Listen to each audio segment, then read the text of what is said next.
Hi, it's Hazel. Welcome to my channel, Hazel and Aka Design.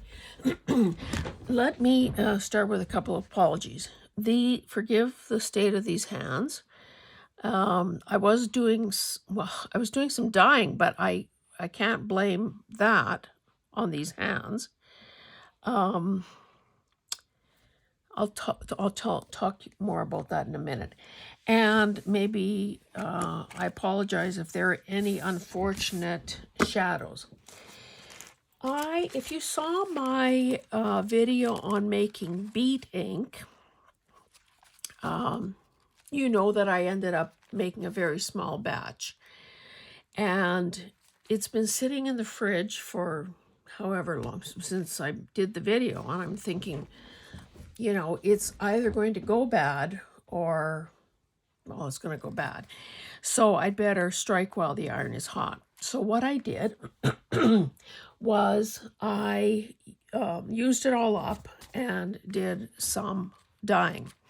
So I'll just, sorry, my voice was fine until I began talking.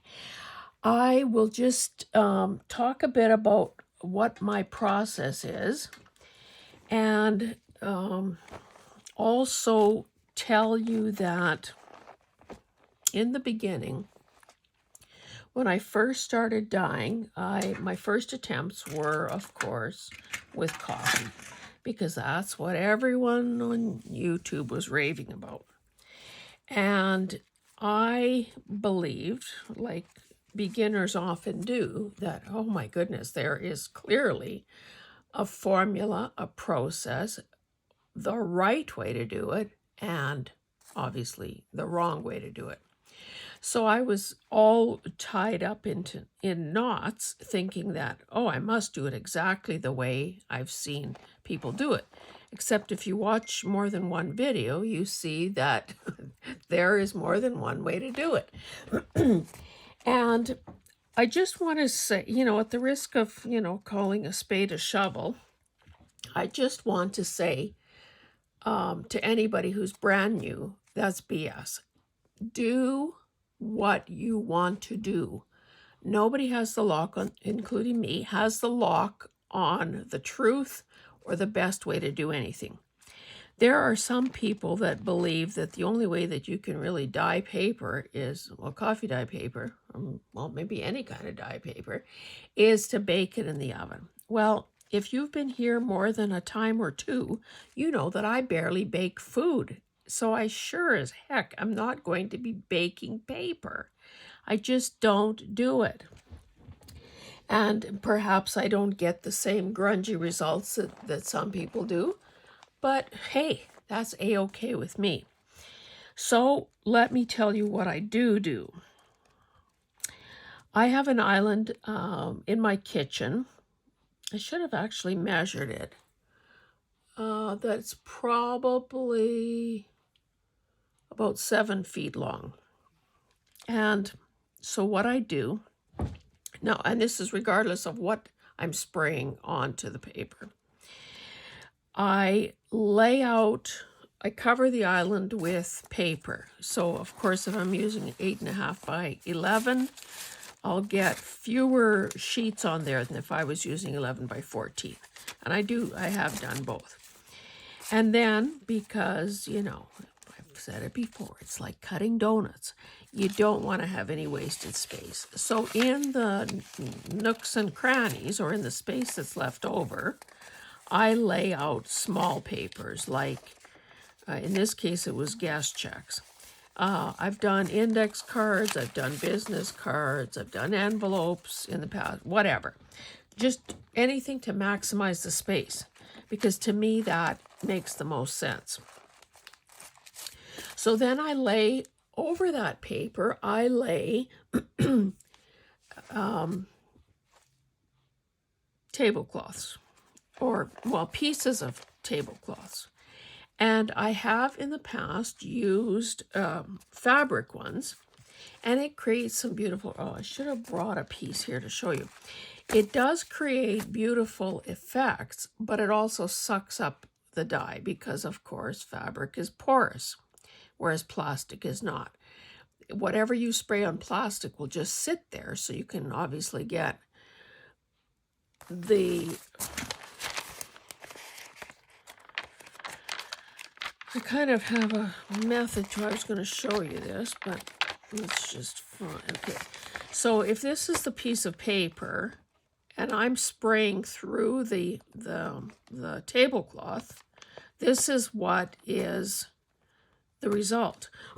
I don't know if it's necessarily this piece, to be honest, but then because plastic can't absorb the liquid, whatever is left on top then can transfer color to the next layer. And again, these are totally out of order. I don't know if those two pieces were anywhere near each other. So, sorry, so I just create layer after layer after layer. And, you know, when I'm doing this, as a rule, I probably start in the morning and go all day long. And in winter, of course, we live in a climate where we have forced air furnaces, and the house is all obviously warm. I just let my papers air dry.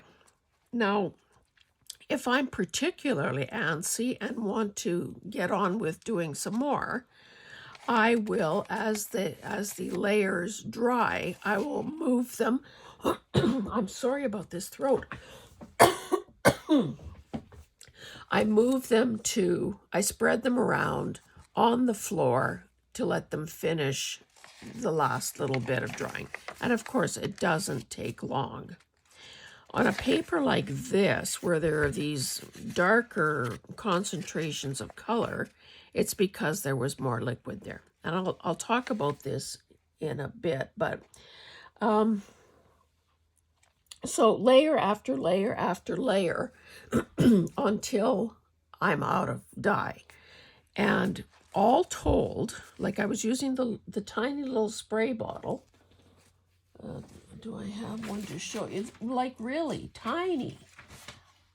I think I had 3 full spray bottles. So we're talking like maybe, I don't know, is that 3 ounces? I don't know. It's not much.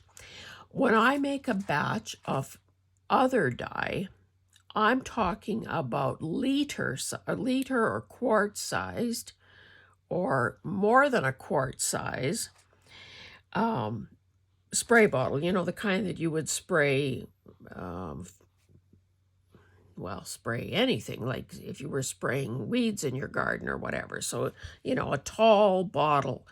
And quite often I have 2 of those in the fridge at the same time. So mucho dye. So anyway, today I had 7 layers. And this was the yield. This and this. So this particular thing, because, you know, when you get to the bottom of a spray bottle, just, you know, you're kind of spraying down, and then the liquid, the little thing can't suck it up anymore because the level is too low. So I ended up getting the last dregs of the dye out of there using a pipette. And then I thought, well, okay, these will probably become signature pages. Why don't I just kind of do an impromptu kind of frame around it? And so this is I'll just quickly show you. Now the rest of the design is what would have, let's see, how that would have probably come from the bottom side, because it would have been sitting on plastic. So, you know, maybe these don't look like much, or maybe they're not your shtick, but that's fine, because they can be signatures, they can be collage fodder, they can be used, excuse me, on tags. And you'll also notice, as I show you the different colors, that it's all the same stuff, But how the dye looks in the end is a result of what I sprayed it on. So obviously, beet dye would be pleasing on pink paper. But then I thought, well, some people like pink and yellow. Maybe the yellow isn't bad. This is not my thing whatsoever. But again, I'm not burning it. I'll use it.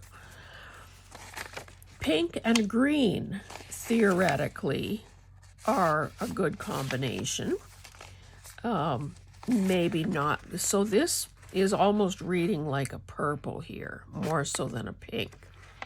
And maybe this wasn't the greatest green to begin with, but it's what I had. Early on in my paper crafting career, I bid on some lots that the government was clearing out. And you know what bankers' boxes are, those great big boxes that are about yay high and have a removable or a hinged cover. I ended up bidding on or buying, I can't remember if it was one lot or two of papers, and ended up with 2 bankers' boxes full. So I have paper until the cows come home. This was out of a game box, How to Murder a Host. And now this was on the very bottom layer. So because I spread the papers out, like I didn't spray the counter first, so it was on just a dry counter. And then put the paper on, put the plastic on, sprayed through it. So these bottom layer pieces are going to have the least amount of dye on the backside. This was also on the bottom layer. But you can also see that because, because I have used these plastics before, there was obviously some blue dye on them before that got reactivated and has transferred itself in places. Now, of course, if something is at the bottom of a pile and you keep spraying and spraying and spraying, we know that liquid takes the path of least resistance, and it's resistance, and it's going to go wherever it can go. So that's why so much concentration of dye on this bottom layer. So you don't need to see every one of those. Okay, here we're getting into something a little more decorative with the, the florally effects.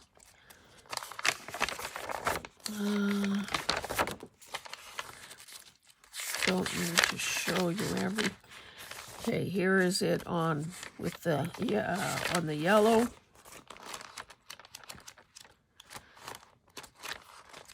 I don't know that I need to I also did it on this beige color. And I like the way this turned out.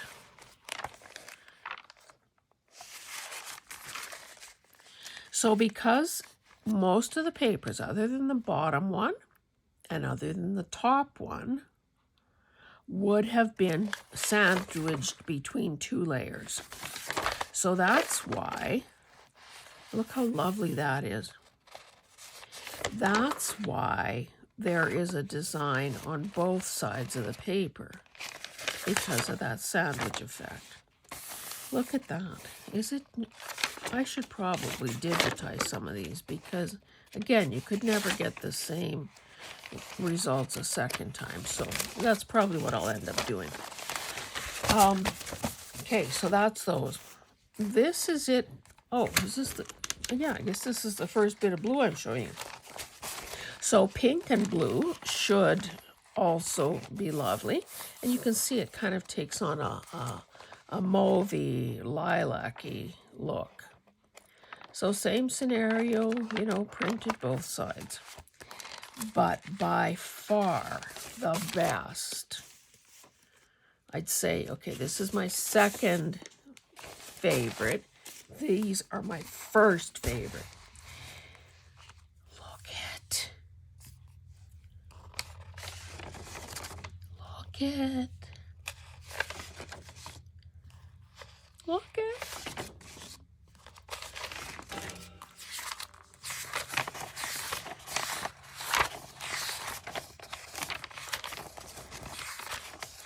I love these so much.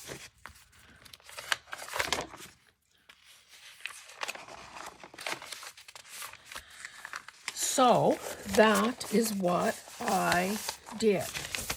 Now, I didn't explain why my hands look the way they do. Let's put my two favorites up. Oh, and I'll just quickly show you a few of these. So same scenario. And some of them have almost no ink on them whatsoever. So I'm thinking I must have accidentally grabbed two. So this would have been at the bottom, probably the first layer. That's why the big blotchy parts. And then I had this other thing, which was, oh, see, this barely, so it must have been sticking to the one prior. So I should actually take these out of here.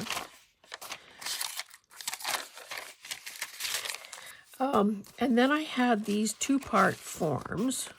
So this is just ordinary, whoops, just ordinary paper, and this was a glued pad, and then the yellow part was these more like cardstock or a heavier weight paper.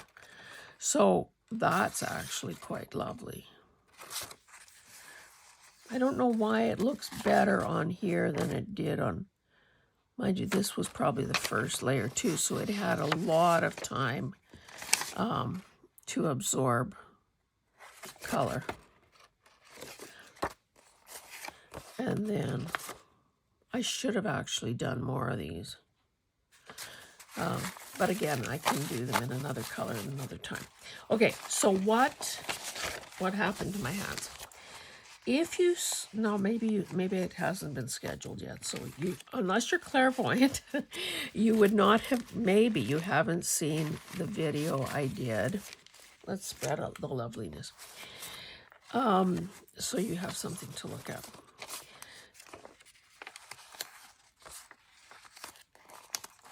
I did a thrift haul video, or multi-part. No, you maybe haven't seen it. Anyway, I went to a town-wide garage sale, and I bought, from a guy, I bought 6 bottles of liquid RIT dye. Some of them are nearly full, some are almost empty. And in the box was some gross-looking plastic bottles that with dye that had been used for tie-dyeing. Now, so, I mean, they were gross. They were crusty. Some were just dried up chunks. Some were liquid. I basically wanted to reconcile this, condense it a bit. So anything that looked like it was purple, I would pour 2 or 3 bottles into one bottle. And likewise with other colors. So created something, who knows, maybe a dog's breakfast. Anyway, and I was, the bottles that I emptied, I rinsed out. The caps and the little covers, I threw in a thing of water to soak. And because I was doing all this, it never occurred, like, because it's water soluble and rinses out of whatever it was in, I guess I didn't really think that it would stain hands. So in hindsight, now I guess a few more washings, and I do have some of that, what is that stuff called? You know, that sugar solution for exfoliation. It's like a scrub type product. Anyway, if I wash a few more times and maybe use the scrub, that should probably get the color out. But obviously the moral of the story is wear gloves. So now that I ended up probably with, I don't know, 8 or 10 bottles of dye. So the next time I am doing this, that's what I'll be using. Again, just to use it up, because this paper is not going to spoil. I mean, I do have some of the very first papers I dyed. So I will just continue to dye in batches. I would never, frankly, think of going outside to do dyeing outside, because I think that between the wind, we don't have insects yet, but you know, eventually there'll be bugs. Between the wind, I think I'd spend more time chasing papers around the yard or weighing things down so they don't blow away than would be worth my while. So I have the space to spread out in the house, and I do. And again, I'll just reiterate, do what works for you. You can see that you can create a different effect using a pipette and almost writing with it. Now, again, if I would have controlled, but again, it was the end of the dye and I wanted it gone. But if I would have used less, these would be smaller, more controlled lines like this, instead of, you know, big puddles. But again, you know, eventually you just want to be done. So a fine little line here, big puddles on the edge. So each of us has different opinions about what is attractive. We have access to, you know, different environments in terms of dryness, humidity, temperature. We have, you know, if you didn't have all this colored paper at your disposal, you'd probably be using white because it's the most readily available, and you don't probably want to buy colored paper at full retail. Maybe you're using book pages. So all these variables come into play. And perhaps the biggest variable is your own taste and preference. So don't take anybody's word for it as to what you should or shouldn't be doing. Just be you, have fun, play, make the best of the supplies and the conditions at your disposal, and happily use those items. And I think we'll call it a day. I'll go try to get my hands clean, and we'll see you in the next one. Thanks. Bye.